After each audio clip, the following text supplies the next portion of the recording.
प्यारे बच्चों, आप लोग का ही रकुल में स्वागत है। प्यारे बच्चों, आज हम क्लास 12 फिजिक्स के कुछ महत्वपूर्ण या न्यूमेरिकल्स हैं, उसको हम देखेंगे। ठीक है। ये क्वेश्चंस जो स्क्रीन पे दिख रहा है, ये कई बार पेपर में पूछा गया है। ठीक है। तो जब भी मैं इस क्वेश्चन को सॉल्व करूँ ना, तो एक काम आप जरूर करिएगा, कॉपी और पेन लेके बैठ जाइएगा। ठीक है। और जो भी मैं सॉल्यूशंस करूँ उसको ध्यान से देखिएगा और सुनिएगा और उसको नोट डाउन करते चलिएगा। ठीक है। तब जाके क्वेश्चन में बहुत अच्छे से समझा पाऊंगा और अच्छे से समझ में भी आएगा। मैं गारंटी देता हूँ इस बात को। ठीक है ना। तो सबसे पहले प्यारे बच्चों ना, यदि आप हमारे चैनल पर पहली बार हो तो हमारे चैनल को सब्सक्राइब कर दीजिए, बेल आइकन को प्रेस कर दीजिए, ताकि हर एक वीडियो का नोटिफिकेशन सबसे पहले आपके पास पहुंचे। ठीक है। तो इतना काम जरूर कर दीजिएगा। तो आइए, ज्यादा देरी न करके हम इस क्वेश्चन को सॉल्व करते हैं। तो सबसे पहले ध्यान से देखिएगा, आपको पहचानना होगा। देखिए, ये जो दिख रहा है ना, ये सी है और ये एल है, ये आर है, प्रतिरोध। यानी हम बोलते हैं LCR परिपथ। ठीक है। आपको तो पहले पता करना पड़ेगा ये परिपथ कौन सा दिया है। तो LCR कौन सा परिपथ है, देखिए ध्यान से। ये होगा आपका C, ठीक है, LR, ठीक है। तो हम उसी को क्या बोलते हैं, LCR परिपथ बोलते हैं। कौन सा परिपथ है, LCR परिपथ। ठीक है। तो पहले इस आपको ध्यान देना होगा, पहले गिवन क्या है देखिएगा। यहाँ पर V equal to 282 sine 100 pi t, यही दिया ना, तो हम इसको लिख लेंगे V बराबर 282 साइन 100 पाई टी। ठीक है। तो हम इसकी तुलना करेंगे। इसका व्यापक सूत्र होता है V बराबर होता है V not sine omega T, यही होता है। से तुलना करने पर, ठीक है, तुलना करने पर। देखिए बच्चों, जब तुलना करेंगे तो V नॉट का मान टोटल क्या होगा, ये 282 होगा। तो हम लिखेंगे V नॉट बराबर हो जाएगा 282 कॉमा, देखिए यहाँ पर टी का गुणांक क्या, ओमेगा। तो यहाँ पर टी का गुणांक क्या, 100 पाई है ना, तो हम ओमेगा बराबर लिख लेंगे। यानी इस ओमेगा का वैल्यू कितनी हो जाएगी, 100 पाई। ठीक है। इतना समझ गए होंगे। ठीक है। उसके बाद से ध्यान से देखिएगा, उसके बाद सब क्या है, ये जो वैल्यू है ना, ये सी के वैल्यू है।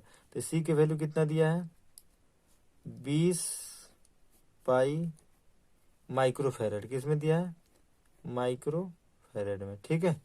और देखिएगा, उसके बाद से ये किसका वैल्यू है, एल का। तो एल की डाटा कितना है, एल की वैल्यू दी है 40 पाई एच। ठीक है। मात्रा के साथ लिखेंगे हेनरी में। ठीक है। उसके बाद देखिए, ये किसकी वैल्यू, आर का। तो आर बराबर दिया बच्चों 2000 ओम। कितना, 2000 ओम, ये आर की वैल्यू है। ठीक है। इतना उम्मीद करते हुए समझ गए होंगे। देखिए यहाँ पर ना, पहला नंबर क्वेश्चन में क्या दे रहा है, वोल्टेज का वर्ग माध्य मूल मान। ठीक है। तो आपको जानना जरूरी है कि वोल्टेज का वर्ग माध्य मूल मान कैसे हम निकालते हैं। ठीक है। तो ध्यान से देखिएगा बच्चों, जब भी वोल्टेज का वर्ग माध्य मूल मान पूछे V का, तो हम कैसे निकालेंगे, ये होता है VRMS। क्या होता है, VRMS।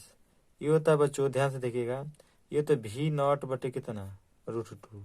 V नॉट बटे √2 होता है। ठीक है। उसके बाद से आप करेंगे क्या, ध्यान से देखिए। तो VRMS, देखिए V नॉट की वैल्यू आपको पता होना चाहिए कितना दिया होगा। तो V नॉट की वैल्यू देखिए 282 है ना, तो यहाँ पर रखेंगे 282 बटे कितना, √2। देखिए आपको पता है कि हर में रूट नहीं रहता, तो इस रूट को हटाने के लिए जितना है उतना में रूट से गुणा कर देंगे। तो यदि हर में गुणा करेंगे तो हमको अंश में भी गुणा करना पड़ेगा। ठीक है। तो ये हो जाएगा VRMS। ठीक है।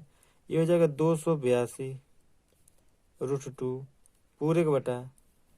आपको मैं बता दूं, जब रूट में सेम संख्या हो, तो रूट से रूट कैंसिल आउट हो जाता है, तो बचेगा कितना, 2। ठीक है। अब काटिए, 2 एक का नाम 2। ठीक है। 2 चौको 8 और 2 एक का नाम 2, यानी √2। इतना होगा VRMS। ओके। उसके बाद से ध्यान से देखिएगा, √2 अगर हम इसको कैलकुलेशन करें तो आपको बता दो 141 होगा। √2 का मान होता है 1.414। ठीक है। जब इसका हम कैलकुलेशन करेंगे बच्चों, ठीक है, तो 197 यानी 197 कितना आएगा, 4 वोल्ट आएगा। किस में आएगा, वोल्ट में। अब बात आएगी सर वोल्ट में क्यों आएगा, क्योंकि VRMS को किस में नापेंगे, वोल्ट में। ठीक है। आई बात समझ, आप इतना भी छोड़ दोगे तभी भी आंसर सही हो जाएगा। उसके बाद दूसरा नंबर में क्या पूछा है, प्रेरण प्रतिघात पूछा है। दूसरा नंबर में पूछा है प्रेरण प्रेरण प्रतिघात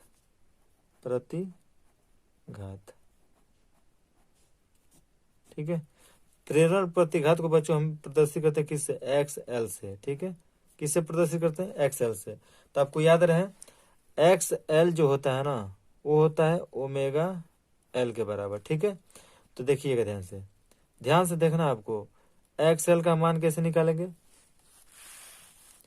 एक्स एल का मान निकालेंगे ओमेगा, ओमेगा का मान देखिएगा ध्यान से, आपको मैं बता दूं ओमेगा का मान कहाँ होगा। देखिए ये ओमेगा का मान कितना है 100 पाई, तो ओमेगा की जगह पर रख देंगे। ठीक है, तो यहाँ पर होगा 100 पाई। ठीक है, एल का मान देखिए यहाँ से, एल का मान कितना है 40 पाई, अच्छा है ना, तो 40 ऐसे लिखेंगे 40 पाई। ठीक है, तो पाई से पाई खत्म, तो चार में एक से गुणा कीजिए तो कितना हो जाएगा, तो एक्स एल का मान आ जाएगा 4 और 2 जीरो एक ये 3 जीरो 4000 ओम। ठीक है ना, ठीक है, ये आपका एक आंसर हो जाएगा। उसके बाद से क्या पूछा है, धारता प्रतिघात पूछा। देखिएगा यहाँ पर धारतीय प्रतिघात पूछा है। ठीक है, तो इसको हल करते हैं नेक्स्ट पेज पर। देखिएगा तो यहाँ पर पूछा है धारतीय प्रतिघात, तो धारतीय प्रतिघात को किससे प्रतिघात, एक्स सी से। तो जब आपने एलसीआर परिपथ पढ़ा होगा तो हमने बताया होगा एक्स सी जो होता है ना 1 ओमेगा सी के बराबर होता है, किसके, ओमेगा सी।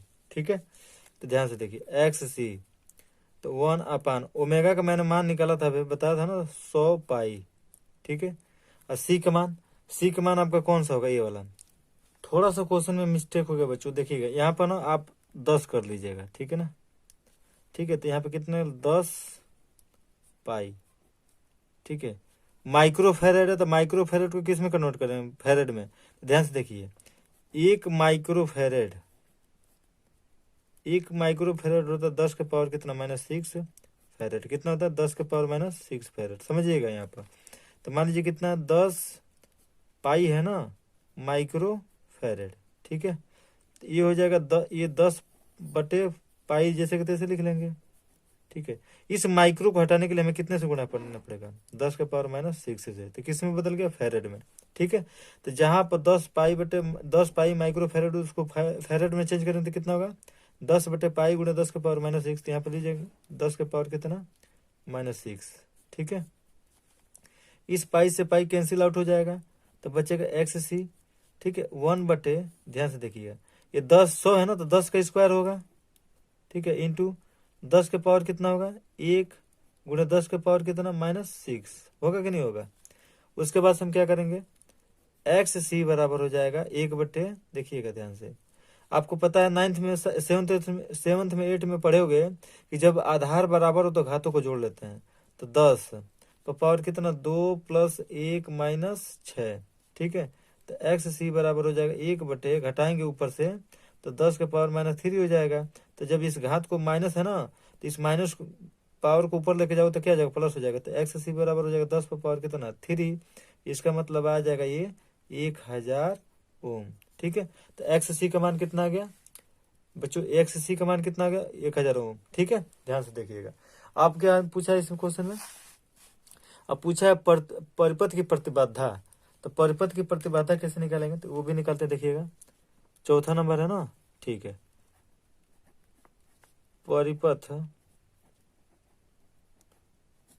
परिपथ की प्रतिबाधा।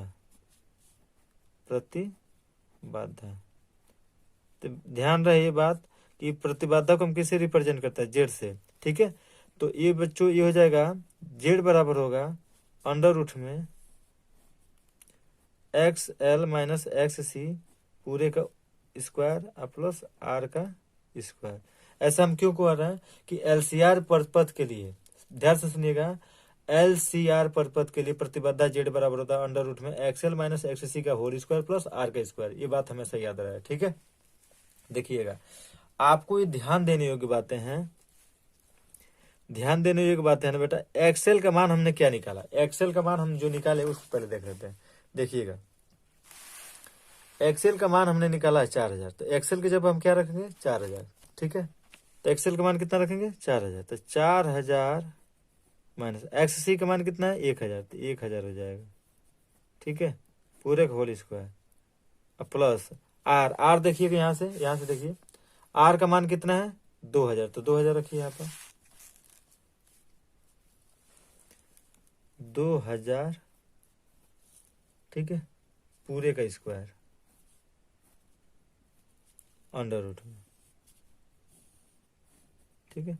तो जेड बराबर इसमें से घटाएंगे तो कितना होगा, 3000 होगा, तो 3000 का स्क्वायर और प्लस 2000 का स्क्वायर, ठीक है, ध्यान से देखिएगा। उसके बाद से जेड बराबर देखिए इसका वर्ग करेंगे तो 3 का वर्ग करेंगे तो कितना होगा, 3 3 9, और कितने जीरो हैं, 3 जीरो, तो जितना पावर होगा उसके डबल हो जाएंगे, 3 जीरो तो कितने हो जाएंगे, 6 जीरो, 3 3 6। अब देखिए 2 का स्क्वायर कितना होगा, 4, कितने जीरो, 3, तो 3 जीरो बढ़ जाएंगे, 3 3 6, 3 3 6, ठीक है, अंडर रूट में इसको कर लेंगे, किस में करेंगे, अंडर रूट में। तो जेड बराबर देखिए 9 4 कितना हुआ, 13, ठीक है, 13 हुआ, कितना जीरो है, 1 2 3 4 5 6 है ना, तो 6, तो हम 6 लिख लेंगे, तो इसको कर सकते हैं ना 1000 गुणे 1000, बिल्कुल कर सकते हैं, ठीक है। अब देखिएगा आपने वर्गमूल पढ़ा होगा बच्चों कि इसका जोड़ा मिल रहा है ना दोनों का, तो जोड़ों में से एक निकल जाएगा तो 1000 हो जाएगा, और 13 प्राइम नंबर है तो प्राइम नंबर का वर्गमूल होगा नहीं, तो 13 हो जाएगा। जेड प्रतिबाधा है तो इसका भी मात्रा किस में होगा, ओम में, ठीक है, यानी प्रतिबाधा निकल गया। लास्ट में पूछा क्या, ध्यान से देखिएगा, लास्ट में पूछा है बच्चों कि धारा तथा वोल्टेज के बीच कालांतर, ठीक है, यहाँ पे देखिए पूछा है ना धारा तथा वोल्टेज के बीच कालांतर, तो धारा तथा वोल्टेज के बीच हम कालांतर भी निकाल लेते हैं, देखिएगा लिखेंगे हम यहाँ पर 5वां में धारा तथा वोल्टेज के बीच कालांतर, बीच कालांतर, ठीक है ना। एलसीआर प्रतिपद के लिए कालांतर होता है tan phi X L minus X C पूरे के बटे कितना आर, ठीक है। तो एक बात याद रहे ध्यान में, tan फाई हो जाएगा, ठीक है, एक्सएल का मान देखिए कितना था, एक्सएल का मान हमने रखा है ना 4000, तो ये हो जाएगा 4000 माइनस एक्ससी का मान क्या था 1000, तो हम 1000 रखेंगे, ब्रैकेट लगा लेंगे। आर का मान देखिए कितना, आर का मान कितना 2000 रख लेंगे, ठीक है। अब देखिए tan फाई, तो इसमें से 4000 से 1000 घटाएंगे तो कितना होगा 3000, अब पूरे के बटे 2000, ठीक है, ये 3 जीरो कैंसिल हो जाएगा इससे, ठीक है। तो उसके बाद से बचेगा क्या बच्चों, देखिएगा तो ये बचेगा tan फाई 3/2, ठीक है। तो कालांतर यहाँ से हम फाई बराबर ले लेंगे, tan इधर आएगा ना तो क्या हो जाएगा इनवर्स में, तो tan इनवर्स कितना 3/2, ये आपके होंगे एलसीआर प्रतिपद के लिए क्या कालांतर, ठीक है। फाइनल रूप से ये आपका क्या है आंसर कंप्लीट हुआ, ठीक है बच्चों। आप इतना करोगे ना तो आपको मिलेंगे कितने, 5 नंबर की बात है, कितने नंबर की बात है, 5 नंबर की, ठीक है। और इसमें एक और एक क्वेश्चन है उसको देख लेते हैं, ध्यान से देखिएगा उसको भी। इस क्वेश्चन में दिया गया है कि दिए गए प्रतिवर्ती परिपथ में परिणामी वोल्टता एवं धारा में कालांतर ज्ञात कीजिए। अरे कितना आसान क्वेश्चन पूछ दिया इसने, देखिएगा बहुत आसान क्वेश्चन। सबसे पहले हम क्या लिखेंगे, सोल्यूशंस, ठीक है। उसके बाद लिख लेंगे बच्चों गिवन डेट। देखिए ये प्रेरक तो यल है, तो प्रेरक तो यल के लिए विभवांतर क्या होगा, वी एल कितना दिया बताइए 20 वोल्ट, ठीक है। ये संधारित्र तो संधारित्र के लिए क्या होगा वीसी, तो वीसी के लिए कितना होगा 11 वी, ठीक है। ये प्रतिरोध है तो प्रतिरोध वी आर के लिए कितना होगा 9 वी। इतना बात समझ गए होंगे। अब देखिएगा क्या करना है, अब परिणामी वोल्ट यहाँ पे पूछा है ना परिणामी वोल्टता, तो यहाँ पे लिखेंगे परिणामी वोल्टता, तो परिणामी वोल्टता बेटा v बराबर हो जाएगा, देखिए अंडर रूट में वी एल माइनस वी सी का होल स्क्वायर और प्लस वी आर का स्क्वायर। आप कहोगे सर यहाँ पर वी एल माइनस वी सी क्यों आ रहा है, क्योंकि यहाँ पर परिणामी वोल्टता की बात की गई है, समझ रहे हैं कि नहीं समझ रहे हैं, ठीक है। तो यहाँ पर v बराबर क्या हो जाएगा, वी एल का मान बताइए कितना है 20, वी सी का मान कितना है 11 पूरे का स्क्वायर, वी आर कितना है 9 का स्क्वायर अंडर रूट में, ठीक है। तो अब देखिएगा, तो अब क्या करेंगे v बराबर हो जाएगा, इसमें से घटाएंगे 20 में से 11 तो कितना 9 का स्क्वायर और प्लस 9 का स्क्वायर अंडर रूट में, तो V बराबर हो जाएगा बच्चों 9981 प्लस 9981, इसको अंडर रूट में कर लेंगे। ठीक है, तो देखिए जोड़ेंगे तो ये हो जाएगा बेटा इसको देखिए काम करिए, 81 को कॉमन ले लीजिए। जब कॉमन लेंगे तो 1 + 1 बचेगा यहाँ पर। अरे दोनों 81 मिल रहा है ना, तो 81 कॉमन होता कितना बना 1 + 1। तो देखिए V 9 का वर्गमूल कितना होगा, सॉरी 81 का वर्गमूल कितना होगा 9, और इसका वर्गमूल 1 कितना है 2, तो 2 का निकलेगा तो 9 वोल्ट हो जाएगा। ठीक है, ये V का मान निकला। किसका मान निकला, V का। अब ध्यान से देखिएगा, यहाँ से पूछा है कि वोल्टता और इसके बीच में धारा में तथा कलांतर भी ज्ञात कीजिए। तो हम देखो यहाँ पर आपको याद होगा, आपने पढ़ा होगा V बराबर V0/√2, पढ़े कि नहीं पढ़े। ठीक है, तो उसके बाद हम क्या करेंगे कि इस V के मान को यहाँ पर रखेंगे, तो 9√2 V0 बटे कितना √2, तो इस √2 का गुणा इधर होगा। ठीक है, तो हो जाएगा 9√2 गुणे √2 बराबर V0। तो रूट से रूट कैंसिल हो गए, तो 9 इंटू कितना 2 बराबर V0। तो V0 बराबर हो जाएगा बेटा 9 दूना 18 वोल्ट। कितना होगा 18 वोल्ट। ठीक है, उसके बाद से क्या पूछा है, ध्यान से देखिएगा। उसके बाद इसमें क्या पूछा है, वोल्टता एवं धारा में कलांतर। कलांतर तो बहुत आसान है, निकाल लेंगे हम लोग। देखिए कलांतर कैसे निकालते हैं, तो कलांतर हम यहाँ पर निकालेंगे। तो कलांतर के लिए हो जाएगा tan phi बराबर सूत्र हो जाएगा x VL माइनस VC पूरे का बटे कितना VR। ठीक है, तो tan phi VL, XL का मान कितना देखिए, सॉरी VL है, VL का मान कितना था हमारा, देखिएगा VL का मान था बेटा, VL का मान है 20, यहाँ पर हम क्या रख देंगे 20, माइनस VC का मान 11, पूरा VR का मान कितना था 9। तो ये हो जाएगा tan phi, तो इसमें से घटाइए तो 9 बटे कितना 9 कट गया, तो tan phi बराबर 1।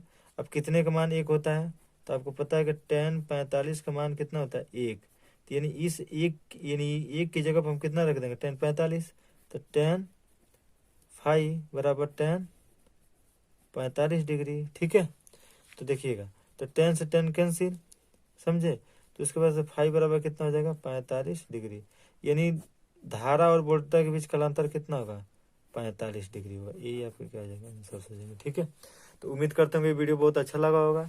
तो प्लीज़ आप इस वीडियो को ज़्यादा से ज़्यादा अपने दोस्तों यारों के पास शेयर कीजिए, जिनका बोर्ड पेपर उसके पास तो खास तौर से और शेयर कीजिए। ठीक है, तो दीजिए रघु सर को इजाज़त, तो मिलता है नेक्स्ट वीडियो में। Thanks for watching.